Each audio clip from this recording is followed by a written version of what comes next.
Cold open. The order I never placed. I got an order confirmed email for something I never bought, from a website I was never supposed to find. Right now, as I'm recording this, that tab is still open on my second monitor.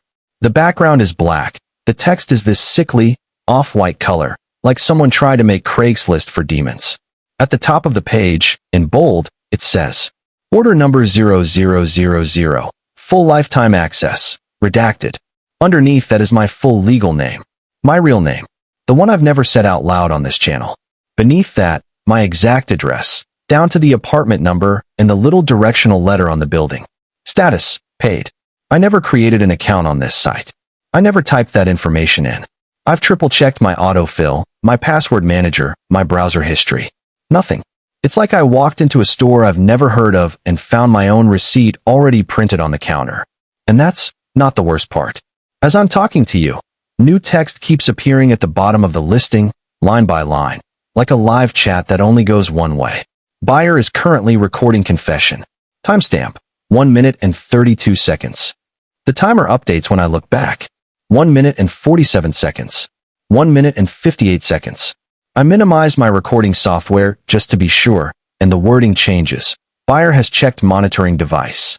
Verifying awareness. It knows I'm recording. It knows I'm looking at it. And there's one line on this page I am not going to read out loud, because if I do, this video will disappear before any of you finish it. So consider this a case file. A final upload, in case I vanish. I never placed this order, but it's already out for delivery. To explain how I ended up a product on a website I never signed up for, I have to rewind a little. And it all started with a link I should have ignored. Rewind. How research turned into obsession. I used to tell horror stories about the dark web. I didn't think one would start telling a story about me. Before any of this, my life was boring. I was the guy behind the screen, not the one trapped inside it. I ran a horror/tech channel, the kind that covers internet mysteries, glitchy live streams, lost media, and all the usual, you won't sleep after watching this bait. If you've seen my upload about the Blue Room livestream, you know I've dipped my toes into this stuff before. People assumed I was fearless because I talked about it. I'm not.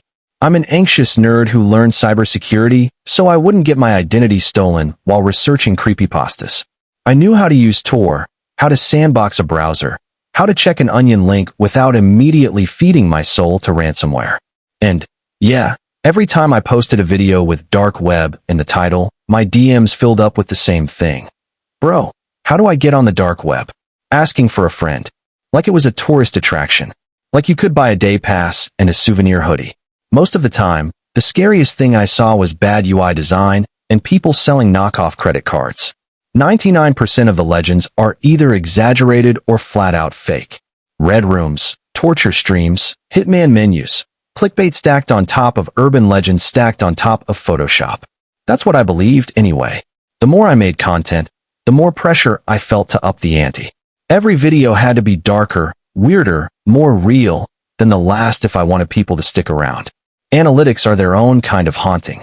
Watch time, retention graphs, click-through rate. They start whispering in your ear at night. So I told myself I was just doing research. I went deeper into onion directories, followed chains of links that I normally would have ignored. I wasn't just skimming surface-level marketplaces anymore. I was cataloging them. Screenshots, notes, timestamps. I wanted details that sounded authentic when I wrote. Exactly how a menu looked, what currencies they used, the language patterns scammers leaned on. My roommate, Jess, called it my rotting brain project. She's one of my mods, and the only person who sees the mess behind these videos. Just don't become content, okay? She said once, leaning on my doorframe while I hunched over the monitor. I don't want to have to title a tribute stream. He clicked the wrong link. I laughed. I told her, and myself, that I was fine. I had precautions.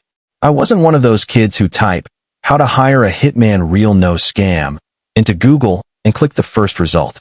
I swore I'd never make a video like this one. Because this one proves some of those so-called urban legends aren't just stories someone cooked up for views. By the end of this, you'll understand why I stopped reading Red Room threads for entertainment. Everything stayed just edgy and fun, until I got a link to a marketplace that didn't ask for a username or password. The Gate. Logging into a market that doesn't need logins. You know that feeling when a website greets you by name, even though you've never created an account? Now imagine that site sells organs. The link that started this mess arrived in a Discord DM. No hello, no pitch. Just a gray default avatar called archive_node_7 and one message. Thought you'd want a real source this time. Onion only. Don't share. Under it, a long .onion URL that looked like someone fell asleep on their keyboard. But it was late. I was tired, and curiosity is the only drug I can afford. I opened my separate laptop, the Quarantine 1, launched Tor, and pasted the link. I expected lag, at least a few seconds of watching the little connection spinner struggle. The site snapped into place like it was hosted next door. Black background, bone white text, a logo at the top that slid right out of my memory the second I looked away from it. No loading screen, no legal disclaimer, and most importantly, no login box. Where the usual sign-in would be, there was a thin line of text. Welcome back. I just stared at it for a second, waiting for my brain to register the joke. Except I had never been there before. Not on that machine, not on any machine. The homepage looked like a high-end storefront stripped to bare bones. In the center, a neat grid of categories. Biological goods, services, experiments, experiences, obscure data. Each one had a small icon. Helix, briefcase, beaker, eye folder. Clean, clinical. Like someone had taken every horror story I'd ever covered and sorted them by department. Experiences was where things went from illegal to impossible. Erase one memory, no refunds. Borrow a life, 24 hours trial. First-person victim POV, limited seats. Each listing had star ratings, tiny reviews from users who sounded way too casual about what they'd supposedly done. Under, obscure data. Compressed archives promised hospital records, flight recordings, raw surveillance dumps. It felt less like a store and more like an index of things you shouldn't know. Then a chat bubble bloomed at the bottom right corner of the screen, all by itself. No click, no hover. It just opened. Hi, my real first name, it typed. Need help finding anything? I hadn't entered a name. This laptop wasn't linked to any of my personal accounts. If this was personalization, it was coming from somewhere I didn't like thinking about. I told myself it was doxing. Some API scraping public breach data, matching IPs to old leaks. Then I saw a new item on the sidebar, just under the category list. A tab that hadn't been there when the page first loaded. Your pending items. Every instinct I had screamed to close the window. Instead, I clicked. The listing with my name. Imagine checking your cart and finding yourself in it. The Your Pending Items page didn't transition or refresh. 1 second I was staring at categories. The next, my own data filled the screen. There was only one listing. Order number 3419, full name, full address, premium observer access. Seeing my full, real name in that font felt like a punch. My address sat beside it, perfectly formatted, including the tiny directional letter on my building that food apps always screw up.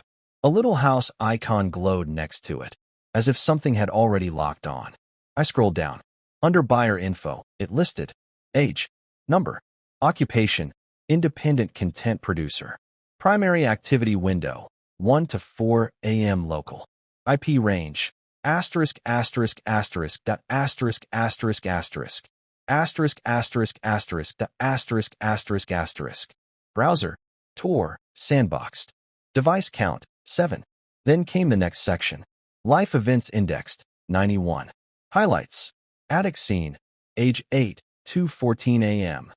Freeway near miss, age 17, 23:09 p.m. First video upload, age 21, 3:27 a.m. My fingers went numb on the trackpad. I had never told anyone about the attic. Not Jess. Not you. Not some anonymous thread. That night was one of those memories you fold up and hide behind bigger, louder ones. Seeing it summarized like a movie chapter made my skin crawl. To this site, it was just content. Below that, payment, paid in full. Currency, attention hours/viewed events/engagement units. A neat green checkmark sat beside it. The universal symbol for too late. At the very bottom, a seller note. Thank you for your content. I suddenly understood. Every late-night rabbit hole, every horror search, every second of footage I recorded and re-watched, they hadn't just been habits. They were transactions. I wasn't observing the dark web. I was feeding it. Panic finally cut through the fascination. I slammed the trackpad and closed the tab. The browser window disappeared, my desktop flashing into view. Then the same window reopened by itself. I grabbed the mouse and went for the URL bar, trying to type literally anything else. Google, email, a blank about, config page. The address field shimmered, refused every key press, then calmly snapped back to the onion string.